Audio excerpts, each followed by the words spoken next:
నేను పుట్టి పెరిగింది ముషీరాబాద్ చేపల మార్కెట్ గంగపుత్ర కాలనీ. ఓహో, నువ్వు హైదరాబాదేనా మీది? హైదరాబాద్ లోకల్. మా ఫాదర్ వచ్చేసి ఖైరతాబాద్లో మా ఫాదర్ది. మా మదర్ మషూరాబాదు. మాది భయపడుతూ గంగపుత్ర. మేము బెస్సవాళ్ళు ఉంటాం, చేపల వ్యాపారం. ఏం చదువుకున్నావు నువ్వు? నేను ఎంబీఐ స్కూల్లో చదువుకున్నా. ఆ?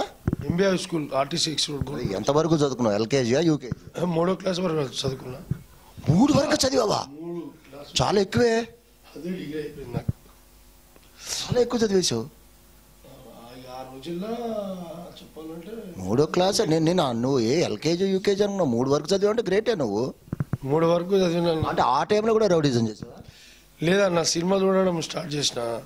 స్కూల్ అంటే సినిమా. అవును, మరి 3వ క్లాస్ మరి నీకు చెక్కులు గిక్కులు ఇచ్చినప్పుడు సంతకం పెడతావు, వేలు ముద్ద వేస్తావు? లేదు, అది సంతకానికి నేర్చుకున్నా. సంతకం ఒకటి నేర్చుకున్నా, అదొక్కటి డబ్బుల కోసం కాబట్టి. డబ్బుల కోసం కాబట్టి. తర్వాత బ్యాంకులో అమౌంట్ వేసుకోవాలంటే వేరేతో రాపిస్తా. అమౌంట్ లెక్క పెట్టడం కూడా వాళ్ళే లెక్క పెడతారు. లెక్క పెట్టడం నేను పెడతా, సైన్ కూడా నేనే పెడతా. అంటే నమ్మకం లేదు. నమ్మకం లేక కాదు, నాకు రాయనికి నువ్వు డబ్బులుంటే నా దగ్గర దాచుకోవచ్చు కదా. బ్యాంకు నీది లేదు కదా అన్న. బ్యాంక్ కాదు, బ్యాంక్ అంటే సేఫ్. నా దగ్గర నేను దాచి పెడతా. అంటే బ్యాంక్ అయితే సేఫ్ అని ఎప్పుడంటే నా దగ్గర సేఫ్ కదా. అంటే నువ్వు అప్పుడప్పుడు ఉండవు కదా. ఎప్పుడు ఉన్నా అంటే ఇప్పుడు అవసరం ఉన్నప్పుడు అప్పుడు ఉండవు కదా. నువ్వు ఫోన్ చేయి, తెచ్చిస్తా. ఫోన్ చేస్తే నువ్వు ఎక్కడో ఉంటే నాకు ఇప్పుడు అవసరం ఉంటే ఎట్లా? నా మీదైతే నమ్మకం ఉంది. ఉన్నది. Thank you. ఓకే, మీ అన్నదమ్ములు ఎంతమంది? మీరు అక్క చెల్లెళ్ళు అన్నదమ్ములు? మేము 3 అన్నదమ్ములము, 2 అక్క చెల్లెలు.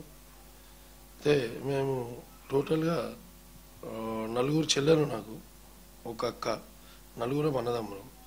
అంటే మా ఫాదర్ మా కాక ఇద్దరు కలిసి మేము ఒక కుటుంబంలో ఉంటాం. ఎవరి ఫ్యామిలీ అలాది, బట్ ఒక కుటుంబం మాది. పిల్లలు ఎంతమంది? ఇప్పుడు నాకా? మీకే అడిగానండి, పక్కింటి వాళ్ళకి అడగలేదు.